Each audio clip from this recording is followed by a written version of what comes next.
So as you can hear, as we develop the LCAP, it's based on broad and deep stakeholder engagement, and all the goals, actions, programs, and services are based on that feedback cycle that was created throughout this year, not just one session or one check the box. It was deep engagement, and we were able to develop our goals, programs, actions, services from that viewpoint. So as we move into LCAP Goal 1, this is probably has always been the most robust and comprehensive. All the goals are important, but we start with the Goal 1, which is closing the achievement gap with high expectations for all. And I think it's most appropriate to start that goal with looking at QSIN. By the way, we have lots of acronyms, I know, in education. QSIN stands for Quality Schools in Every Neighborhood.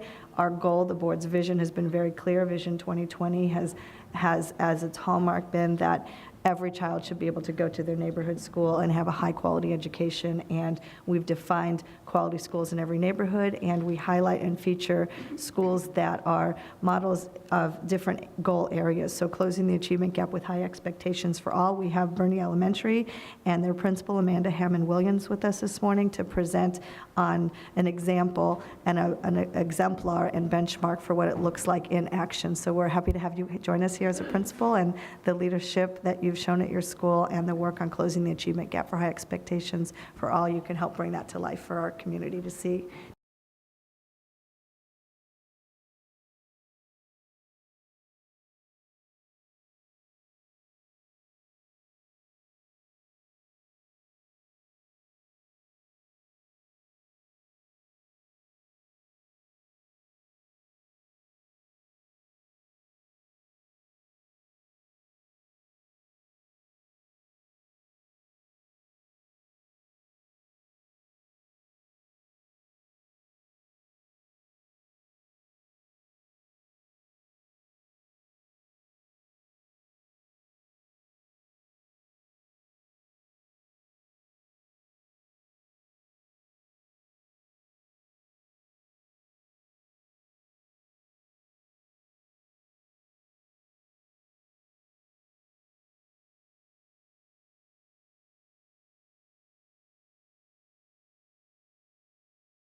Is it that we're going to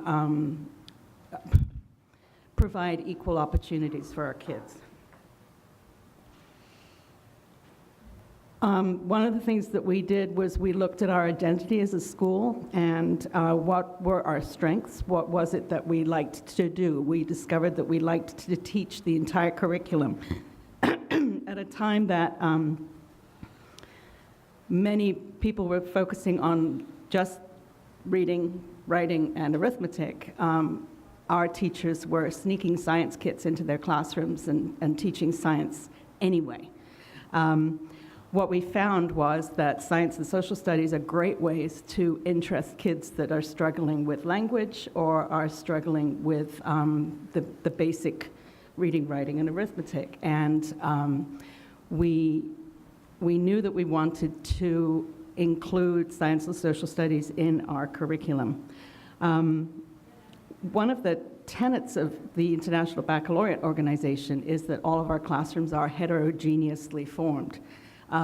We have to balance our English learners, our special needs students, our high achievers, our regular achievers in all of the classrooms, which means that our teachers have to be extremely good at differentiating. So one of the things that we asked our teachers to do were to become gifted certified so that they could learn how to address and give access to the advanced students who were beginning to enroll in our school. Our demographics were changing. When I first started at Bernie, we were about 85% free and reduced lunch and about 40% English learner. As we speak today, we are about 52% free and reduced lunch, and our English learner population is barely 20%. So our demographics have changed a lot, and we've had to acknowledge that we can't teach down the middle to just one group of kids, but that we have to we have to vary our teaching a lot so that everybody in the classroom is getting what they need. One of the key things about the achievement gap, closing the achievement gap, is that you have to pick something and stick with it so that you can study if your students are indeed achieving at the rates that they need to achieve. And then one of the ironies of closing the achievement gap is that as you get better at teaching kids who need to be brought up to grade level, you get better at teaching kids altogether. So the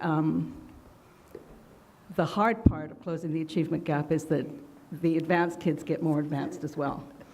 You can't stop teaching the advanced kids so that you can bring the achievement down to the lower level. So I think just looking at being able to raise achievement for your struggling kids is important. On the left, you can see the slide on the left shows our achievement overall over the years. This is the old CST data, but the rate has continued since we started with the new Common Core assessments. I think the other key in being able to do this work is being able to pick something and stick with it. We have now gone through 2 evaluation cycles with the IBO. They come out and they assess, are we achieving IB standards? And so we have to stay with our curriculum, and we have to stay with all of our core values that we've identified as an IB school. And the last part of working on closing the achievement gap is that we have a high level of collaboration amongst our teachers, horizontally and vertically.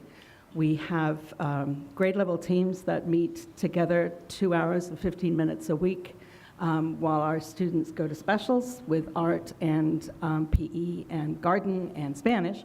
And we analyze our data, and we plan and reflect on our teaching.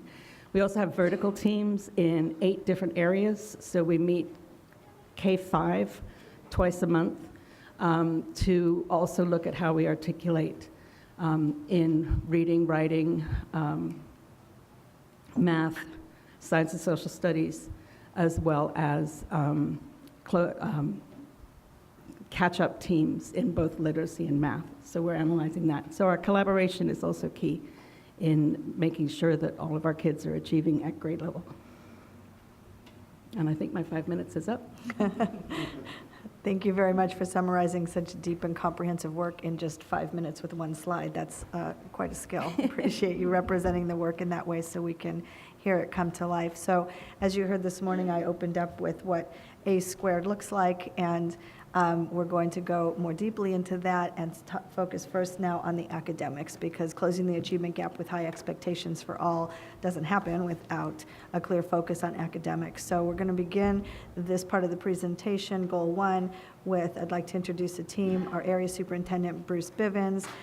Are you going to begin and then others coming up later? Okay, so we'll have Bruce begin. Thank you, Superintendent Martin. It's an honor to be here and present on behalf of my colleagues. You know, this is an exciting time for San Diego Unified, and I'm here to highlight our work in academics, the first A of A squared.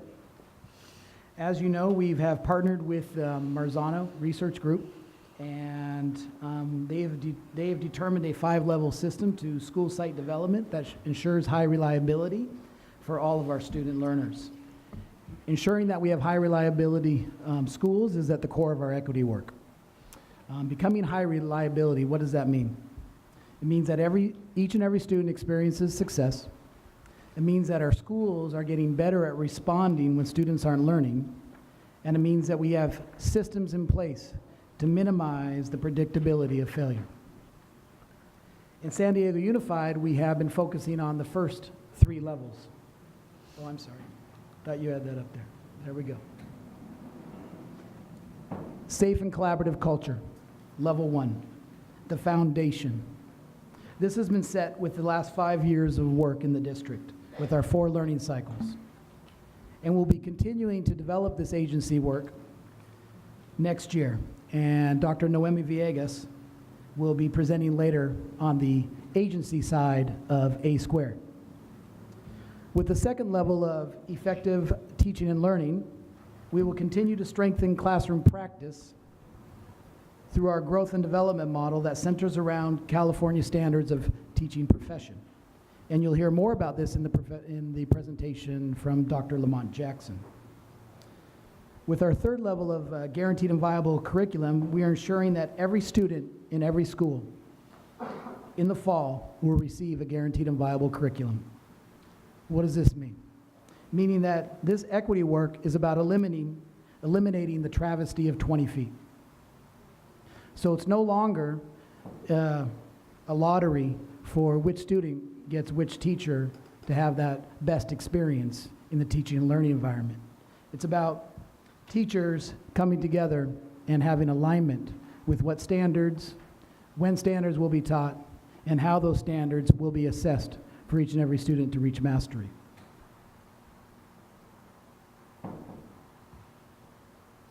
So ensuring our strategic alignment. This is our district vision map. This current vision map captures what we've been building in San Diego Unified over the last 5 years. We have formalized our district's process. It's not something we've just started. We've already laid the groundwork, and now we're just formalizing it. The way this vision reads is that San Diego Unified, we are committed to creating quality schools in every neighborhood. We believe in strong literacy instruction, authentic collaboration, meaningful engagement, and assessment and relational trust. Our work is about widening the sphere of success with a relentless focus on student learning.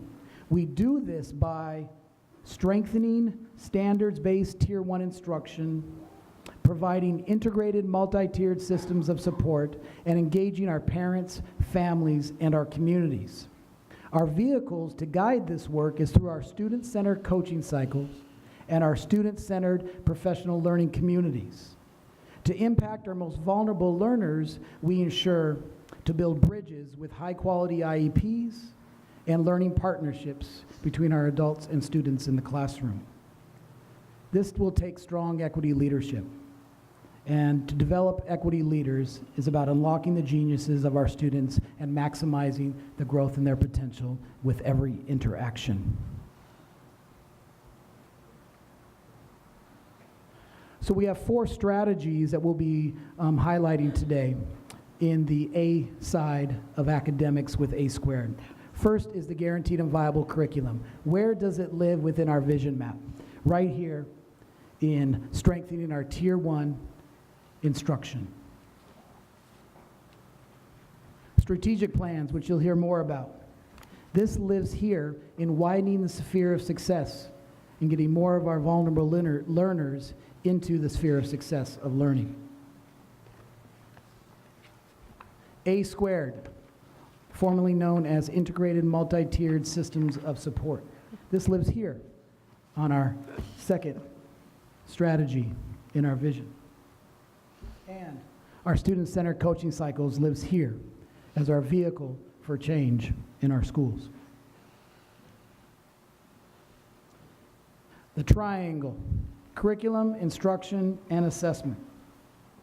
The only way we are going to ensure quality instruction in every classroom is by ensuring a guaranteed and viable curriculum and assessments that match. And that work we are currently doing with critical concepts and proficiency scales that we have adopted from our partnership with the Marzano Research Group. Our critical concepts live here in our curriculum, which are standards-based. Our proficiency scales live here in our assessments to ensure we are assessing for mastery. Now, how are we going to go about this? It is a tight and loose approach. We have to be tight with our expectations about our students deserving and receiving a guaranteed and viable curriculum. We have to be tight with our expectation around using our critical concepts in English language arts, mathematics, and the sciences. We have to be tight in our expectation of every school developing a year-long plan for learning and success for our learners. And we have to be tight around our expectation of assessments aligned to these learning targets that are standards-based. Where are we loose in this process? How the schools design units and lessons to meet these expectations is a looser approach. How schools decide which curricular resources and text selections will be best to meet their student needs and to support these expectations is a loose approach. How the assessments will be created and used to measure student learning, progress, and for intervention is a loose approach based on the context and needs of a school site. Moving forward, we are assessing the quality of these units developed. We're looking for alignment between year-at-a-glance plans, their selection of curricular resources, and the assessments to measure toward mastery. Looking forward, we are ensuring sites have systems and structures closely to monitor student progress and mastery of these standards through the proficiency scales and site-developed assessments. Looking forward, we are going to be supporting the development of additional units on school sites as they build out the critical concepts and proficiency scaled assessments. Because we are starting this year with a guaranteed and viable curriculum by way of site-developed units and aligned assessments, this positions our teachers and professional learning communities to have more in-depth conversations around the delivery of instruction, around the execution of lessons, and around the impact on student learning.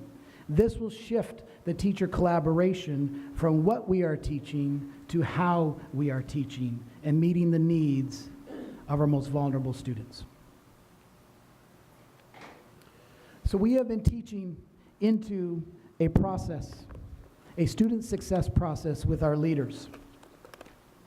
So in addition to building out a guaranteed and viable curriculum, we have taught our leaders this 5-step process. This process for student success entails a deep data dive and data analysis around why students are not experiencing success and which causes are the root causes to focus on strategically that will maximize the potential for impact. Data analysis is both quantitative and qualitative. The only way we can get at the root causes is by getting proximate to our vulnerable learners in the classroom to experience their experience in learning. And we must come to our data analysis process with fresh eyes every day. This student success process has helped leaders establish a clear strategic plan with stretch goals targeted at accelerating the learning with our underperforming learners as we go into next year. Area superintendents will be closely supporting principals with their strategic plans and monitoring for impact to disrupt and interrupt root causes that act as barriers to student success with our most vulnerable learners. Oh, fresh eyes, digging deeper into the root causes. These are little pictographs. Bridging the ideal state. Enrolling others in your message as you are a site leader on your site. And having the courage to take action. So, finally, our strategic plans. Every school in San Diego Unified will have a guaranteed and viable curriculum. Every single school will have a strategic plan to interrupt underperformance at their site. Every single principal will have a strategic focus on our students that we have yet to close the achievement gap, with a particular focus on our African American students, our students with disabilities, and our English language learners. This year, every school leader in the district will begin the school year with a 10-month plan to improve outcomes for students. Leaders receive considerable support in the areas of data analysis, root cause analysis, to ensure that their plans and strategies and interventions will guarantee improvement in outcomes for our vulnerable and underperforming students. We had a couple of principals present our process and their leadership plans, in their strategic leadership plans, and I'd like to highlight a couple of their findings. At Hoover High School, Jason Babineau will be focusing on areas such as improving counseling mindset and strengthening practices in the counseling center. He'll also be focusing on quality Tier 1 instruction and ensuring that teachers and counselors are collaborating to meet students' performing and learning targets. As he dug deep into his data analysis and looked at the experiences of his students, these 3 areas are his next steps for his call to action.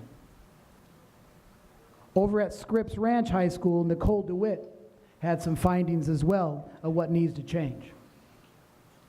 She has to look at the structure of her master's schedule and look for interventions embedded in the day for her students.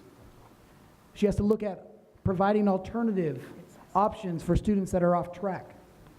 And she has to look for alignment and build alignment between classroom practices, grading practices, and assessments that vary across departments and academic courses.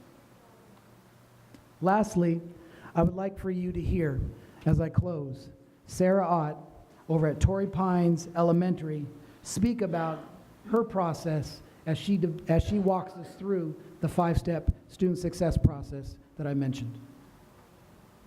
Good morning, everyone. I was asked to explain the process we used here at Torrey Pines to do our root cause analysis.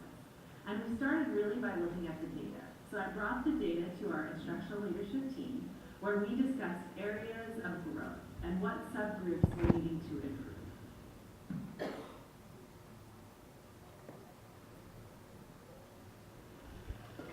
Prior to the ILT meeting, I looked at the data myself and did some brainstorming on root causes. And that way, back when the meeting started, I had some background and information pre-planned in order to help the conversation during the ILT meeting.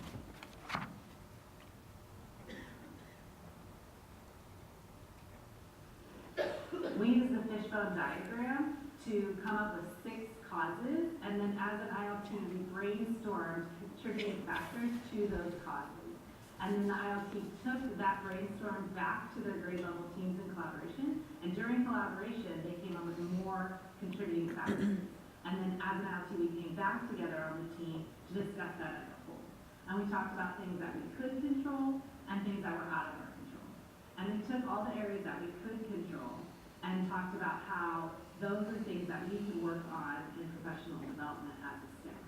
So we narrowed that focus down to 1 to 2 areas, and then had buy-in from the staff of those are the kind of ones we wanted to work on and how we were going to do that. What we noticed the data was telling us that our subgroup of students with disabilities was an area that we could grow in.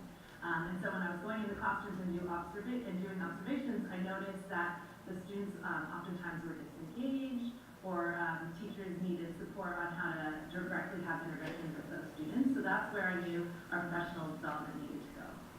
So we have professional development on how to support students, how to make sure that our guided reading was at the level that they needed. We also noticed that our students' behaviors were impeding learning. So we as a staff talked about our social emotional needs.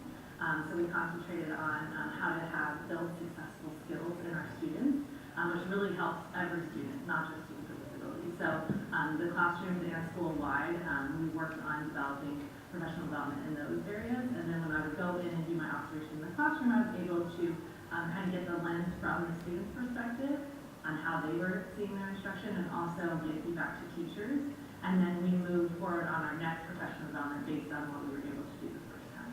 So each time I did an observation, I'd bring back to the ILT, and we talk about what we're seeing that's going well, and what they're seeing in their classroom as they still need improvement in. And that's what we're in professional development. Thank you. I'd like to now introduce Monica Hazel, Area 6 Superintendent, who will be introducing the essential elements of A squared. Good morning, everyone. I'm excited and I'm honored to share with you the essential elements of A squared on behalf of the Area Superintendent team. I think what you will notice immediately is that the work that Bruce shared around highly reliable schools, guaranteed viable curriculum, Tier 1 instruction, and common formative assessments is aligned into next year's design of the A squared framework. There we go.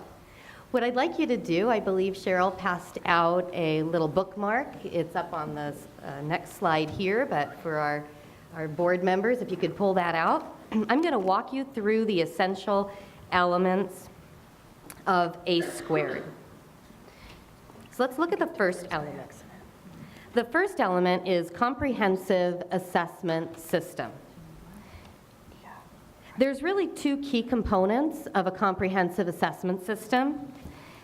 The first is having a universal screener for academic, social, emotional, and behavior for each student to make sure that we know every student in our school by name and by need.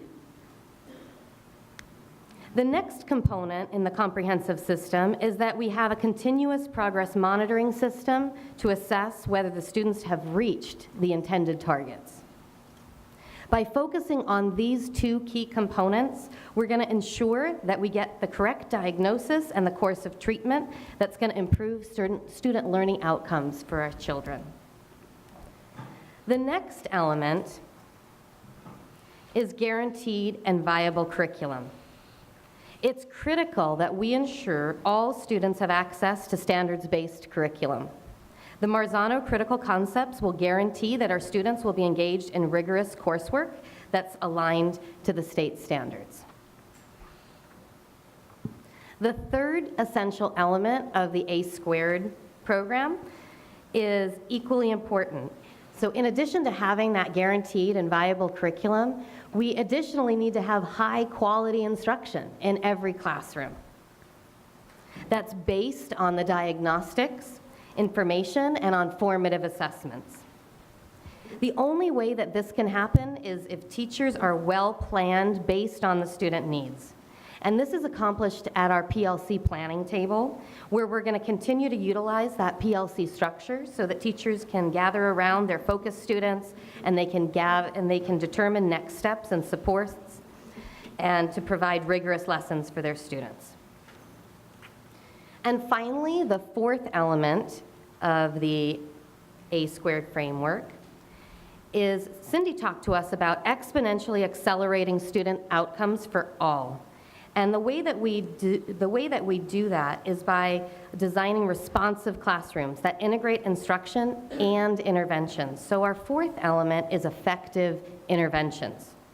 And these are interventions that you'll find inside the classroom and also through push-in support or also support outside of the classroom. We think about levels of interventions. We consider what the students need most for how long and what level of intensity, and then monitor the progress and effectiveness of that intervention. So these four elements, they're not separate. They work together in an integrative process. And you'll also see on the left-hand side four elements that are within this system, including leadership, program evaluation, fidelity of implementation, and ongoing professional development. So those are the key concepts around the A squared system. Next, I'm going to share with you what we call the inclusive implementation process for school teams.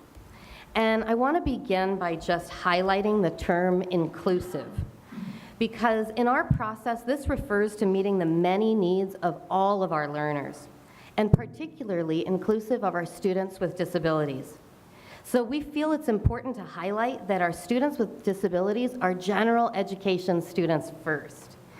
Our inclusive process pays close attention to our students with disabilities so that we're meeting their academic and social, emotional, and behavioral needs side by side with their general education peers.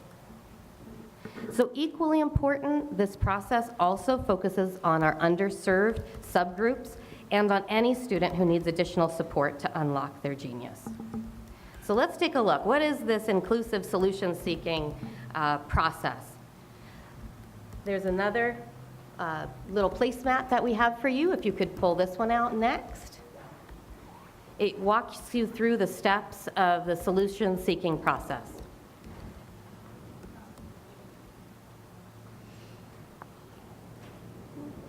The solution-seeking process begins with team development. If you look right at the top, you see team development. It's important that we include all stakeholders at the school to be part of the team. And the team is the one who's going to design, implement, and monitor the A² program. I'm going to tell the story of this process through the lens of English language arts, but when you're thinking about it, it's also inclusive of mathematics and social emotional learning. So let's start off with universal screening through the lens of language arts. It begins by the school administering a universal screener it really is a quick assessment to alert us on which students might be at risk of not meeting the standards. So in ELA, we could provide a universal screener for Lexile. Currently, we have the SRI assessment that gives us a Lexile level or a reading level for every student. So we would provide that to every student in the school. Based on the data from that assessment, we may find that there's 100 kids that are below reading level where they need to be.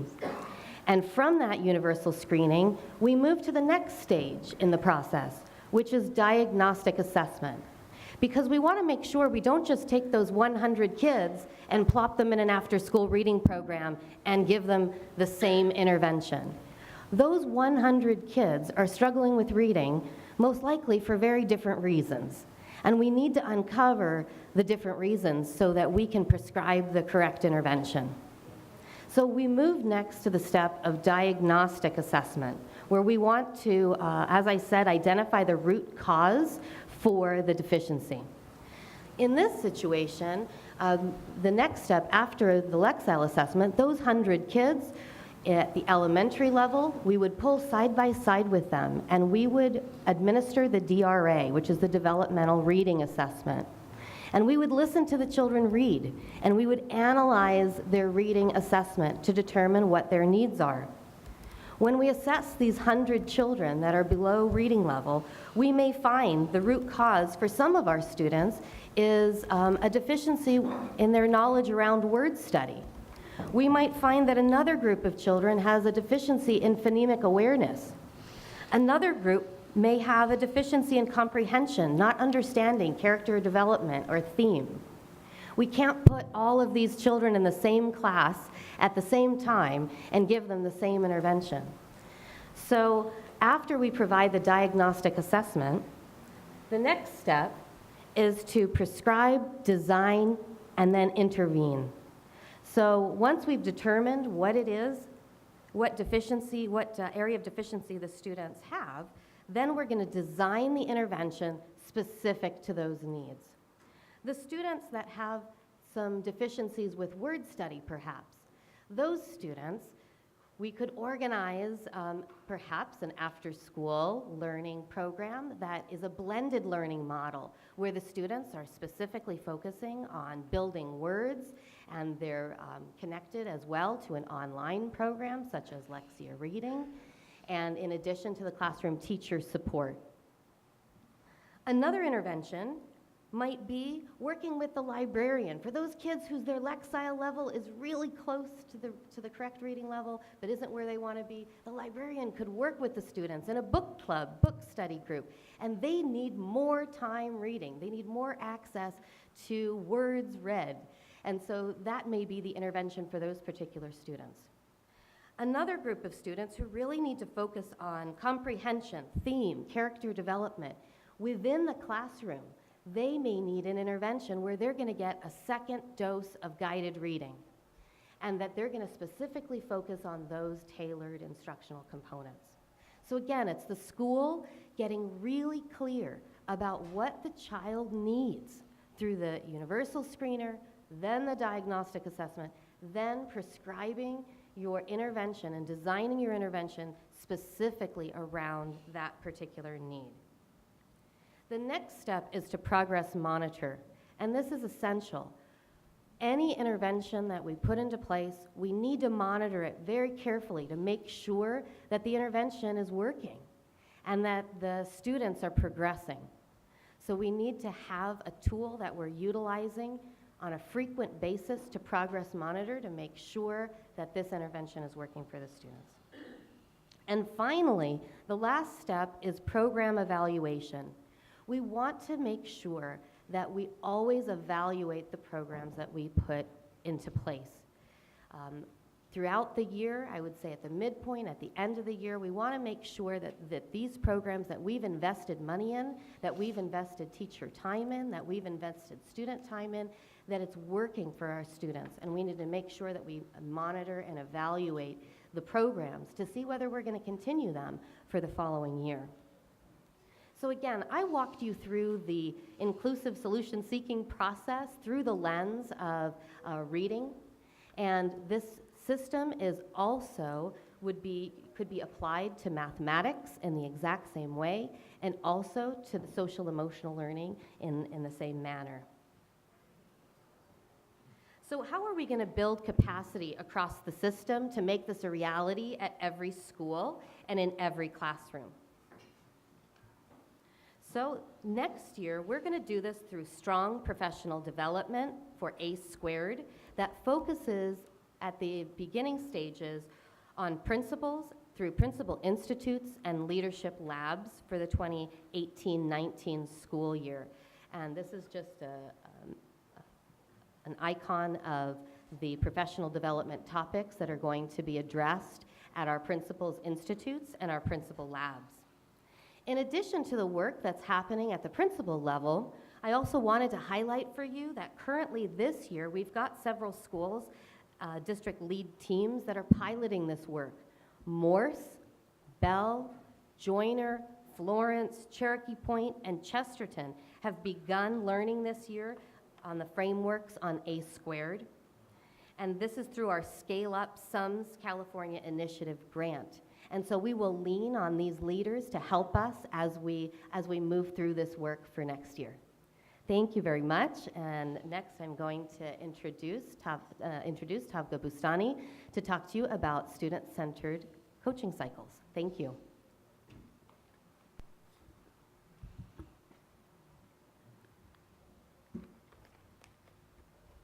Good morning, Superintendent Martin, Board Trustees, Chief of Staff, and community members. It is a distinct honor and pleasure to share our work around student-centered coaching cycles, an LCAP strategy which is yielding impressive outcomes on students, teachers, and our leaders.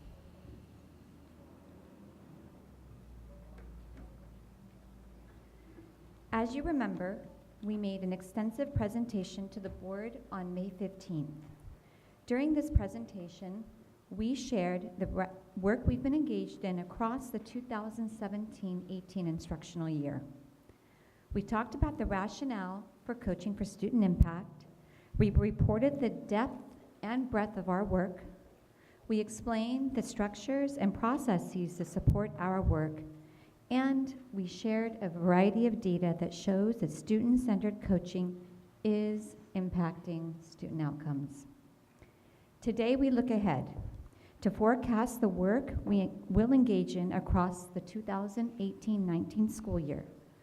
We will support a total of 72 schools, 60 elementary, and 12 secondary.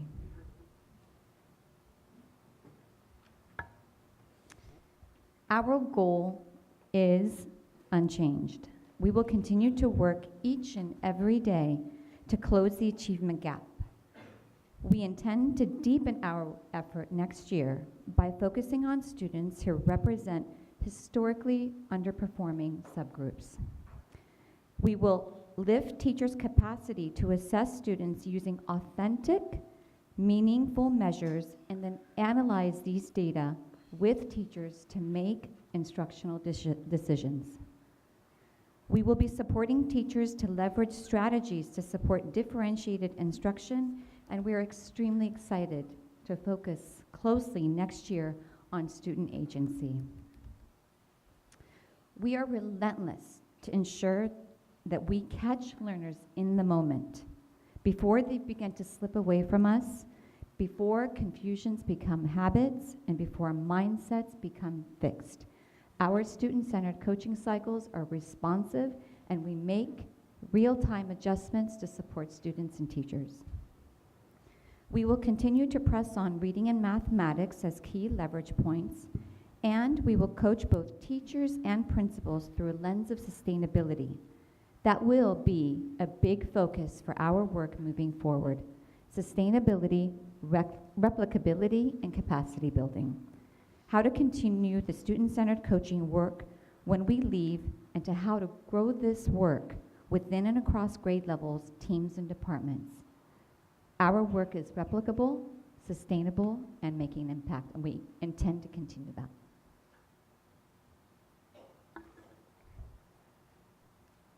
I will now introduce Wendy Rangpur, my counterpart and colleague.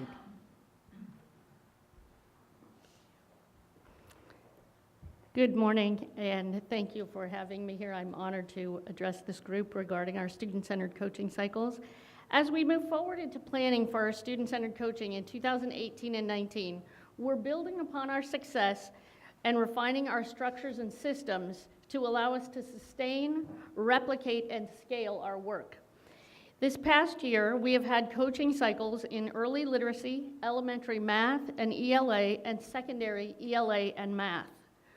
What we have done, we've spent time reflecting on each of those coaching cycles, and although they shared common principles of student-centered coaching, each one of the cycles had some unique structures and processes that were in place. So what we have done is to look at where we were having success and replicating those successes across the grade levels, and then where were we still seeing gaps of support that we needed to continue to build and address moving forward for next year. So we're expanding what worked and building in new structures and supports where we saw the need.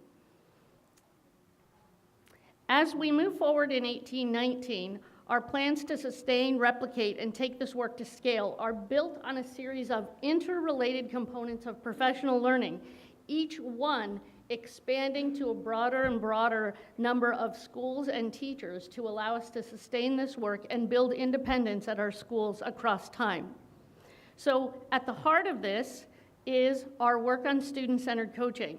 And as Tavka mentioned, we will be serving 60 elementary schools and 12 secondary sites in student-centered coaching for the 18-19 school year.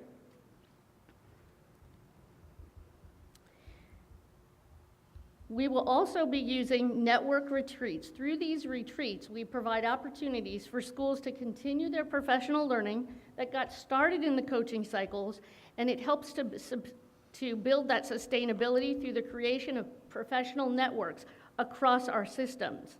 Sustaining and replicating and going to scale with student-centered coaching cycles requires that we develop systems and supports that cultivate leaders at every level of our organization who have the skills and the confidence to lead student-centered coaching cycles at their own sites. In addition to network retreats, an even larger professional network is the Capacity Builders Network. Capacity Builders is a structure that we have been implementing at the secondary level with great success, and we will be expanding that into the elementary level for 18-19. Again, this provides more professional learning opportunities to both teachers and administrators so that they can lead student-centered coaching cycles at all 172 of our schools. We also offer, based on what we find from being out in the field, hearing from our teachers and our leaders, we have designed professional development at the district level focused on areas of need that we hear in the field our teachers want and need in order to meet the academic needs of all of our students. These sessions are focused on topics, these sessions are focused on literacy and numeracy skills in all subject areas, and we will also be offering sessions focused on supporting the needs of novice readers at all grade levels. And our final component in this interconnected system of supports is a continued expansion of our district resources, our online resources such as our Rely Library collection, and we will continue to expand our work in unit development using our critical concepts and proficiency scales. All of these interrelated components have a goal in mind, and that is, drum roll, sustainability of this work moving forward. And I'll turn it back to Tavga to close us out. To close us out, we are extremely proud that our student-centered coaching cycles are focused on students. We can't let logistics, budgets, or resources deter us. Our students are waiting for us to teach them what they need, when they need it, and the way that they need it. We have and will continue to relentlessly support our children in our coaching cycles, building capacity for sustainability and replicability. Thank you. Thank you. So as we close out that presentation on LCAP, Goal 1, closing the achievement gap with high expectations for all, you can see the specific work that's necessary to make this happen. We focused on the A-squared academics, high reliability schools. You heard about strategic plans, and you heard about our student-centered coaching cycles. And folks across the country want to continue to ask the question about how do we close the achievement gap. People can talk about it. People have lots of language around equity and achievement gap closing, tips, tricks, techniques, little quick fixes, and this work that we're engaged in, as you just heard, is much more systemic, broad, and deep. And you heard a comprehensive presentation, including testimony from a principal, about what it actually looks like in action as one example. So I know our president stepped out for a moment. I think our vice president, we're going to move to public testimony and board comments, but I believe we have a speaker. I'll let you. We have one public speaker here. You have some more?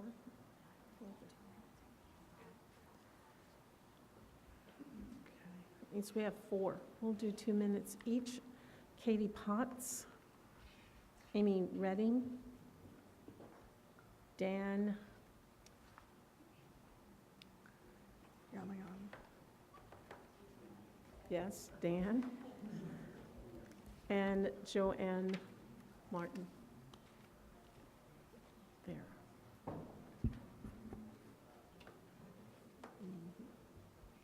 Good morning, Amy Redding, Kearney Cluster Chair for this portion. For closing the achievement gap, we are requesting, and this is all feedback from the Kearney cluster meeting that we had in May. We are requesting more elementary counselors to support achievement. Just think Maslow's hierarchy of needs until issues are dealt with students. They cannot or will struggle to learn. We would love to see more parent workshops in the classroom to improve achievement, train teachers to train parents so they can continue learning at home. And all our schools are participating, in early literacy language acquisition, have found this a tremendous value. Both Ross and Jones have participated all year long in reading and language work, which has been very powerful. Linda Vista, Ross, Fletcher, and Juarez were all engaged in ELA, or English Language Arts, for SCCC, which I think actually should be SC cubed, for kids and to simplify. And all the cycles have had a valuable FACE component with literacy and math workshops that taught parents reading and math strategies to reinforce at home with their children. We're happy that they're at most of our schools, but we'd like to see it at all. But I really want to stress, both as the chair of the Kearney Cluster as well as the vice chair of the CAC for Special Education, we have a serious gap in serving our students with disabilities at the high school level, and I suspect this is district-wide. Students with disabilities that start falling behind desperately need immediate intervention, not a referral to a special site. We also need to be sure that our neighborhood schools offer all diploma and non-diploma bound students the quality high school experience all are entitled to. A neighborhood school means we serve all our neighborhood students. If we do not support this, we will and are losing students to charter schools, because when we say Twain, they hear charter school. And we have begun this work, and we have started meetings with district staff as well as with the CAC, and this work definitely needs to be a priority this year. Thank you.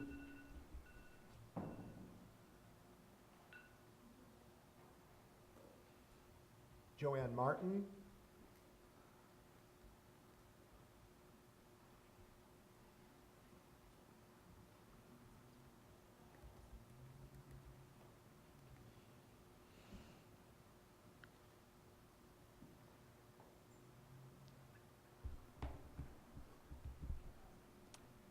Good morning.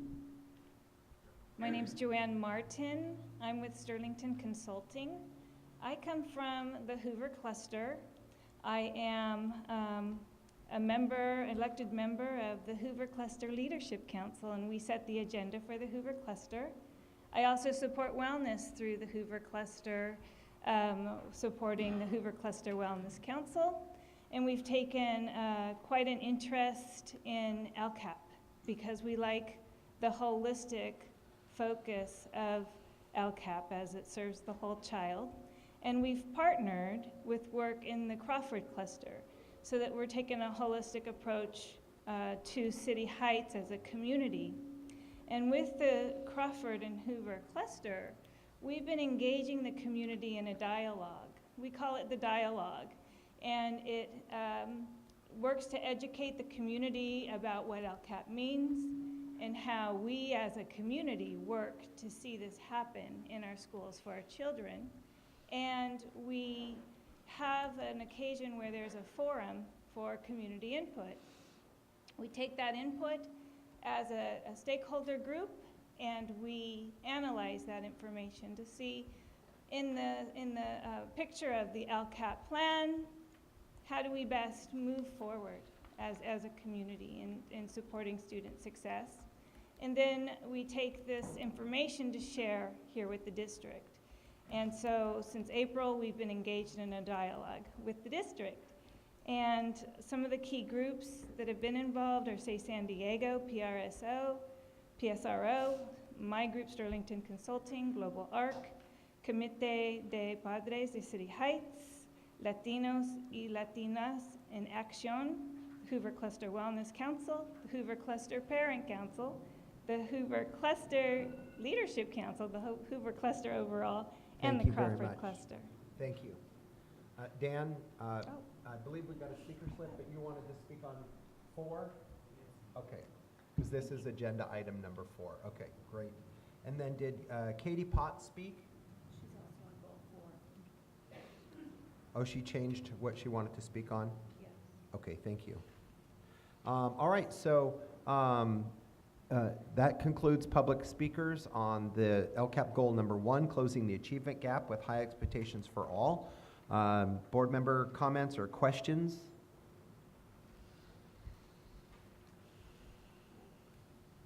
Don't feel like we have to.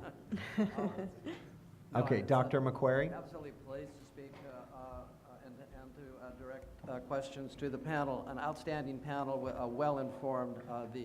The effort we're making here to close the achievement gap with high expectations is really the imperative that we face not only as a district, but at the state, but at the national level. Everyone in the United States are trying to figure out how do we address the needs of all students. At the same time, raising the levels of engagement, raising the levels of performance, increasing graduation rates, reducing dropout rates, making sure students are prepared for college and career, and civic engagement is what we are about. And what I hear in your presentation is a very comprehensive program which is addressing this local as well as a national need. Nationally, we have been recognized for the outstanding work that we've been doing, and it appears that we'll be moving forward. You've identified a number of areas where we can expand and bring to scale the best practices that we have. We're also bringing in experts to help us to take a look at what we can do and may not have seen what our potential could be. So we've included people who can provide us with insights, help us to think outside of the box so we are able to incorporate new ideas in making a significant difference. The Bernie model, I think, is just a marvelous story about a school that no one wanted to attend, and has basically turned that around with parent and community engagement with the leadership of an outstanding principal and the effort to do collaborative work to be able to identify those core values, then picking priorities and then sticking with it. I think Bernie tells us about continuity, the importance of focusing on the important tasks, creating the right interventions, monitoring, and making a difference. Our effort in terms of moving forward with a comprehensive instructional model does make sense. As an educator for 30 years and worked at local schools and at the district level, county level, and as a consultant for the State Department, we know that comprehensive efforts, integrated efforts that identify individual needs, and it was mentioned here earlier that not only do we need to know the names of the students, we need to know what they need. It's like taking the IEP process into the classroom for all students, and I think we're focusing on those 100 students who are one level below, and to figure out what can we do with that. But I think we want to bring that up to scale so that every child has an individual plan, every child has the opportunity to succeed, and we can identify their specific gaps and move them forward and build on their strengths. So I also heard that we want to not only improve, narrow the gap, but we want to increase the skills that our more advantaged students and our gifted students and our learners are making as well. So not only do we bring students up to close the gap, we bring all students up. And this is where we move from a 90% graduation rate to, I think, closer to 100% graduation rate. And we do need to make it work for everyone, and I hear that as the major priority. And so it's important to identify tools that work. So Sarah Ott's video about the fishbone diagram process, shows ways in which effective schools, effective leadership, with teachers who are engaged in the learning and identifying data that is of current use and can make a difference, does make a difference, and then being able to share those best practices and bringing them up to scale I see is still a common practice for the district under great leadership. The important piece I hear as well is capacity building. And I'm excited to hear about the leadership labs, and I know what we need to do is not only create vertical, but not only horizontal articulation, but vertical articulation, so that teachers within schools are working at their grade levels, and they're working above and below their grade level, and schools are working at schools that they're linked to, so that we have elementary working with middle, working with high school, so that we have the pathways that we've been putting into place, and we're able to take a look at those and to expand those, make sure the students have the skills they need in order to grow and to move into their careers of their choice, either college or otherwise. So my main question has to do with, as we identify the root causes, and then we're identifying the focusing on the priorities, and then as we then identify what services are needed, I'm wondering, do we have the services available? Do we have the pool of services and the quantity of services at the level quality needed in order to take those root causes and address them? I guess it's a finance resource issue, and making sure that our resources are adequately spread across the district so that we have equity across the district, so all children, no matter where they live, no matter which school they attend, no matter what classroom they're in, no matter what their need, they're getting what they need, when they need it, how they need it. And I think it's also, and we have the heart and the desire to do that. Do we have the resources to do that, and how do we make those decisions and choices to match resources to need? I'll begin, and then I'll turn it over to Bruce Bivens. So you asked a yes or no question. Do we have it, yes or no? It's more complicated. Yeah. It's more complicated that, and then how do we decide? So Monica Hazel gave some examples about once we get down to, you have 100 students who you've identified in a first round of looking at some assessments that need something, but we don't have one answer for those 100 students. It's very differentiated, and some things cost money and some things don't, and it's about aligning those resources. So it's not a simple yes, no question, but if you want to add more to that. I'll add Bruce. it to that. Sometimes it's not actually needing more. It's taking what you currently have and making it stronger. I think that Hoover was one example of that, where after looking at the root causes, there was a discovery that there needed to be greater alignment between teachers and counselors, and also shifting mindsets so that everyone believed that every student could be successful. And so in that case, in the beginning, that would not require more services. It would require improving the service as it currently exists. And if in that process they then discovered there were more services needed, they would be able to then prioritize that at a school level to decide how they want to use their funds, be it the LCFF funds or Title I funds. And so I think it's making sure we're using our existing resources wisely and at the greatest level possible. And then when there's a great need, look at that first from the site-based budgeting perspective, and second then from our LCAP process, where our community tells us what they believe we need to increase or expand. And just to follow up, so it looks like we're going to have the single school site plan every school will be developing a plan that will allocate or determine what their priorities are and what their needs are. It seems like that's where a lot of that will be made in terms of how do they reassess and reorganize and reallocate services within their school. And I'm looking forward to seeing the individual plans from the individual schools to see what they're, how they are intending to approach the goal of every child succeeding. But thank you. All right. In the interest of time, I just hope that we might recognize that we're at 10:17, and we wanted to try to move on to the next LCAP goal by 10:30. Maybe allow for little 3-minute breaks, 2 3-minute breaks in between each LCAP goal. Vice President Whitehurst-Payne. He knew I was dying to talk to you. Lots of notes, and I will be brief. I will not regurgitate everything that Dr. Mike has said. I'd like to press it down to the level of asking the question, a beautiful job of putting a plan together, and my question ties into the implementation. Because suppose we have a parent, as we often do at board meetings, coming to us, asking us about their child, an individual child. What does the system do? Are we too big to deal with that individual child? Yes, we've gone through and identified the 100 students. Hopefully that child will be in somebody's group. But how does the system respond to that child, the parents, and so forth?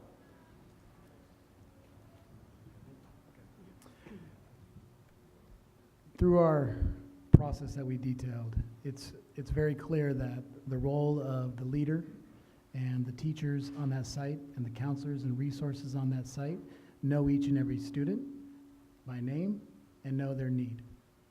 And we do that through strengthening our student-centered coaching cycle process on sites and through our strengthening of our student-centered professional learning communities. The teacher collaboration is critical in this process to get close to those students and to understand what they need, when they need it, in the manner that they need it in order to best support their learning process. So I'm going to echo what Stacy, Chief of Staff Monreal, said, is that it's about looking inward at school sites, looking at our current resources, looking at the systems and structures that are in place, looking at how leadership is leading that work and building the capacity of their current resources to directly support those vulnerable learners. It's just not a hypothetical question, Bruce, and that's a good answer. But I really want us to think it through, because there will be some child who doesn't fit our model, who is not the typical child, who has some needs. So basically you're saying is that the site and the teacher should be able to handle that, to deal with that, but with your support. But I just want you guys to get ahead of it and start thinking about it. This is a child that I'm not going to do a blame game on on the parent or all these external factors. I'm going to look at that particular child and ask myself, this child were my child, what does this child need? And if I don't have the resources, then I think Mike's question is valid. What do we do? How do we get at that? Because if we're really saying we're going to address every child, then we need to have some tools in our bag that go beyond just the traditional things, the traditional items. Yeah, I hear you, Dr. Okay, Whitehurst just Payne. tossing it at you, that's one thing. One other thing that I would like, there are some others, but I'm just going to say this one. May I see a list of those? You're telling me that every school by now has those 3 areas that they're going to focus on for next year. Is that what you were saying, Guaranteed Ron? and viable curriculum and strategic plans. But I thought Torrey Pines had specific areas they're going to focus on, ways and so forth. So in the strategic plans that leaders have developed with our support, they have identified their major areas of focus. So those areas, are they charted, are they available for schools so I can see, oh, this school is working on that, or, I know, it's more work to pull them all together, but anyway, that's what I want. Well, we are also in the development and finishing phases of those plans. I think that our first step was to actually be able to ensure that every school had gone through this process and has a plan. So as of June 30th of this year, every school will have a plan. At that point, the area superintendent who's been working with principals, supporting them and coaching them to keep digging deeper into the root cause, will have their last opportunity to look at the plan, and if there's any additional revision, that would happen before the principals leave for vacation. So we will start the year with every school having a plan. If it's the desire of the board to have knowledge of what our schools are focusing on, we certainly could provide that to you in the fall. Dr. Evans? Very succinctly, no. I'm not going to say it, but we all know it. Okay, I always have to distinguish here, we're talking about the plan for next year as opposed to going over the results that we've accomplished this year. We'll be doing that later on in our district evaluation. I think first of all, is Amanda still here, the principal? Okay, because I had some questions for her about what she was talking about, so I'll put those to the superintendent. But first of all, in terms of the A squared, I think that's a great approach. I think to put a face on it, we could talk about Paulo Freire in terms of his work on consciousness raising. I read his work when I was in the Peace Corps, and he talked about, working with the peasants in Brazil. It wasn't just about literacy and learning to read and write, but it was about learning to act on the world in which you live. That's what he defined as literacy, and that's exactly what you're talking about here. The other issue was in terms of mental health, support, counseling, and so forth. We really need to look at the resources for this, and I will commit to looking into that further in terms of what outside agencies could be assisting our schools, our highest need schools, because we are very, very thin in terms of counseling support and so forth that we're able to offer. We do need additional outside funding for that. The next comment I wanted to make was in terms of an outside observer has pointed out to me that in terms of these student-centered coaching cycles and these 6-week progress plans has made a real difference in terms of what's being accomplished in the district. I think we also need to look at grading practices, which is something we've started to discuss because we're talking about achievement. How do grades facilitate or hinder achievement? Are we working on mastery, or are we working on just classifying students? And I think in the same way, I always have a question when we talk about grade level, are they at grade level or not at grade level? One definition of grade level is that you're at the 50th percentile of what kids normally achieve at that grade, as opposed to, I think, what you're talking about, which is the standards and the actual things that we want to accomplish. So in terms of the questions that I was going to ask Principal, keep on calling her Linda Hemming, it's Amanda, first of all, do you know if they have gifted or seminar classes at Bernie? I'm looking at Area Superintendent sitting right behind you. Do they have gifted or seminar classes at Bernie? Do they have separated? Right, okay. I think that's really important, because I mean, when I have visited the school, I've been extremely impressed, and I just wanted to make sure that it wasn't The IB approach. specially selected group, because it is an IB program.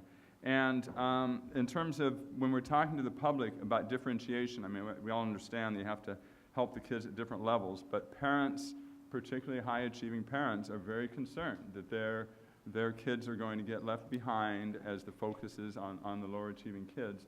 So can you give me an example of a parent could understand about what it means to have differentiated instruction in the classroom? Amanda started to talk about that, the fact that you're not teaching to the middle or to the high, but Right. Mitzi is waving at me. I'm back here going Okay. to the edges. Okay. She talked about that idea of you know your students so well that when you're designing lessons, you're teaching to the edges. So you're giving, within a lesson, opportunities for extension and opportunities for differentiated support, and it's by design. So their weekly collaboration that she talked about, where the teachers are sitting together and designing lessons based on the students they serve, they're designing lessons where they're actually planning for the edges. Where do I need to be? What extension? How can kids support each other? Okay, good. And then in terms of, we always hear Mitzi, this. can you come up to the microphone if you answer more questions, because they can't get it on their video? Okay. Yes, did I interrupt you? I'm sorry. No, you could do No. it. And the other, so that is in terms of the differentiation we just talked about. And then the other is in terms of We're bringing you a mic. the phrase that we hear a lot is critical concepts. Could you give me someone give me a couple examples of what it means, what a critical concept means? It's very Any one abstract of to the me. area superintendents can take that, or Tavka or Wendy. I mean, concrete examples.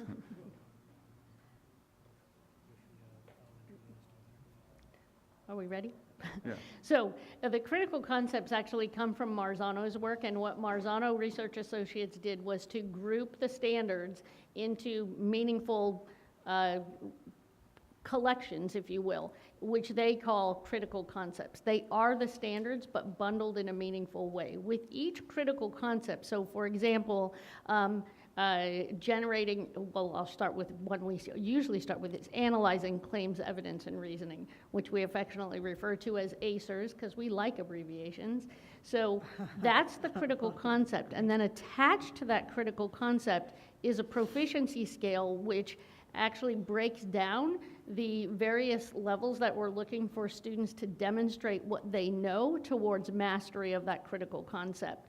So as we have rolled out critical concepts to our teachers, that question you asked earlier about grading practices is naturally emerging, because teachers are saying, oh, this is so clear now to see how my students are making progress towards a standard.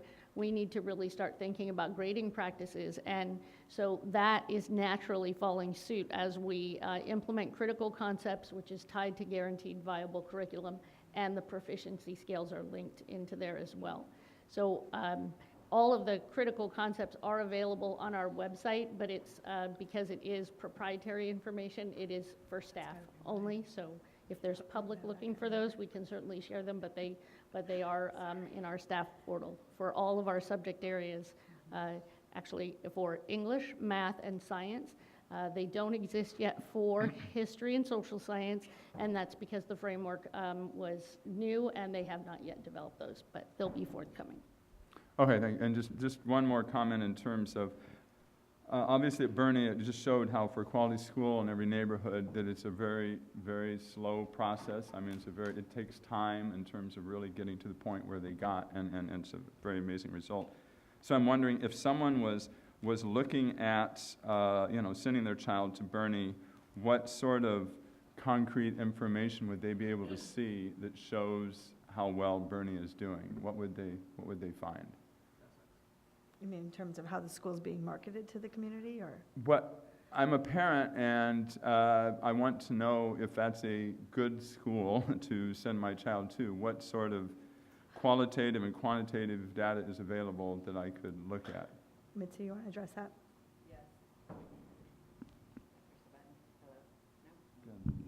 Is it working? There we go.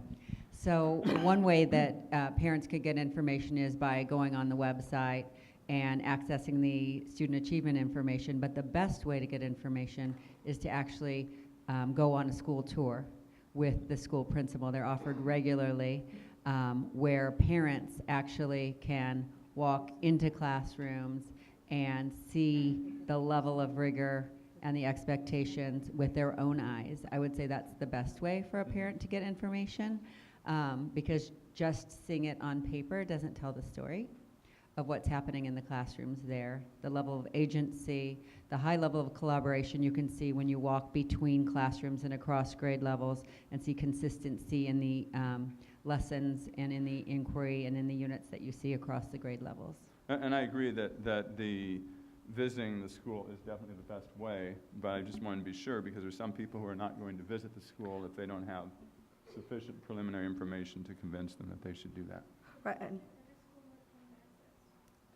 Does every school offer?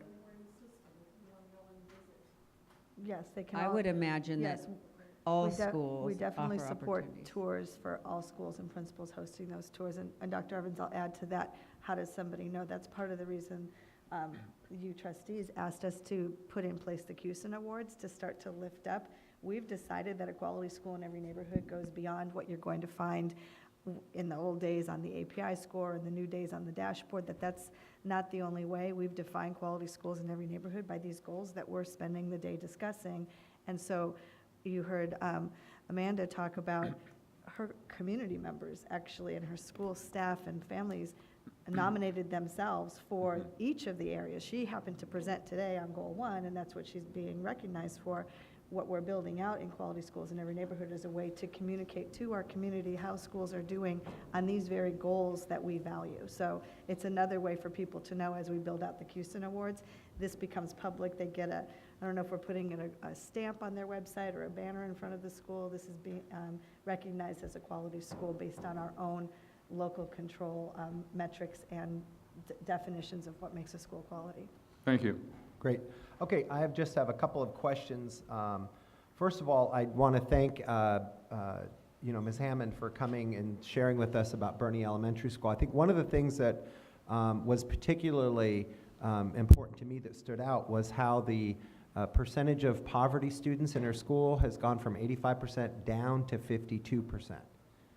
And there's a lot of different ways to interpret that change or that dynamic at the school. One of the things that has always puzzled me, and I think is pretty clear, in the city of San Diego at the last census, I believe the most recent data showed that we have about 25% of families in San Diego live in poverty, one of the highest percents of poverty in the country. But yet in our schools, we have about 60% of our children live in poverty. So wouldn't it, that's a big discrepancy. And I think the reason is because most of the percentage of poverty in our public schools is because a disproportionate percent of middle and high income families opt out of public schools in San Diego. They go to charter schools or they go to private schools. And so what I think Bernie Elementary School is an example of is creating a system of support for students, including art, PE, gardening, and Spanish, rich curriculum, including science and history.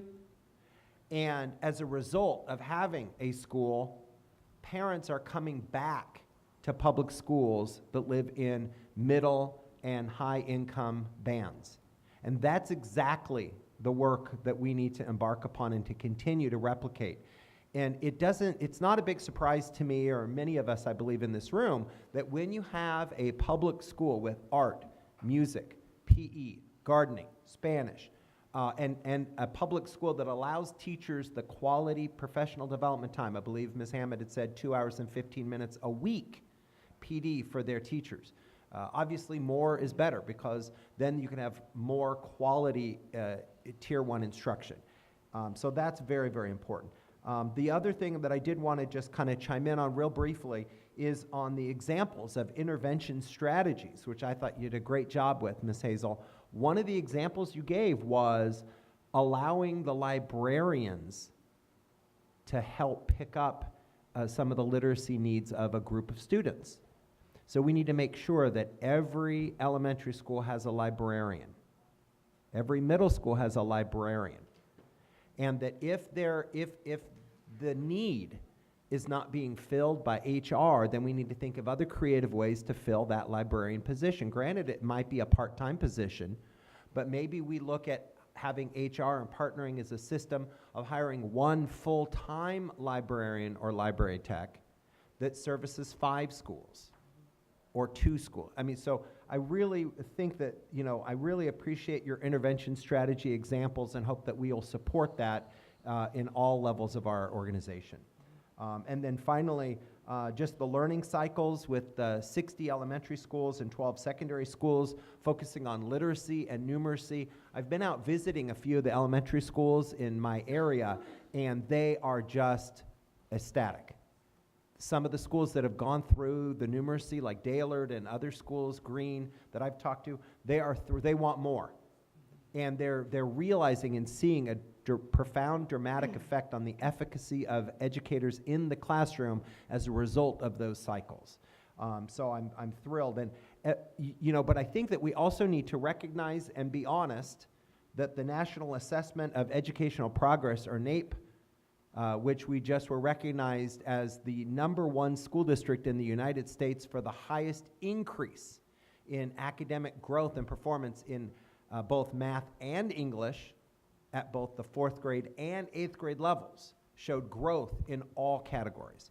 And I think that's another measure of the work that we've been doing in San Diego Unified, and I look forward to improving upon that even more as we replicate those best practices and help support teachers across the district in more than just the 72 schools that we're working with. So with that, President Beiser, can I? Yes, ma'am. I wanted to interject about the comment that you had shared. I want to just make sure that every school, if every school does not have, we were talking about a librarian in particular. I think my example, I want to make sure it's not limited, because the point was that any staff member can be part of this A2 plan. If you've got your building supervisor who has a love for reading and is part of book clubs, we can tap all of the resources at our school. So I think Stacy was talking about, do we have enough resources? More resources would be fabulous, but looking at anyone who's in our facilities and in our buildings to help and support the students and what their needs are. You're absolutely right, but I've heard that we've had library positions that have gone completely unfilled the entire school year this year in one elementary school in my area specifically. And so I'm trying to underline and highlight the value of having librarians and filling those funded vacancies. So thank you very much for your comments, and you're absolutely right. All hands on deck when helping kids. Thank you. At this point in time, I'd like to call for a brief 3-minute recess so folks can take advantage of the pastries on the back table, the coffee, the restrooms, and then we'll reconvene in 3 minutes. Thank you. And we're 3 minutes behind schedule.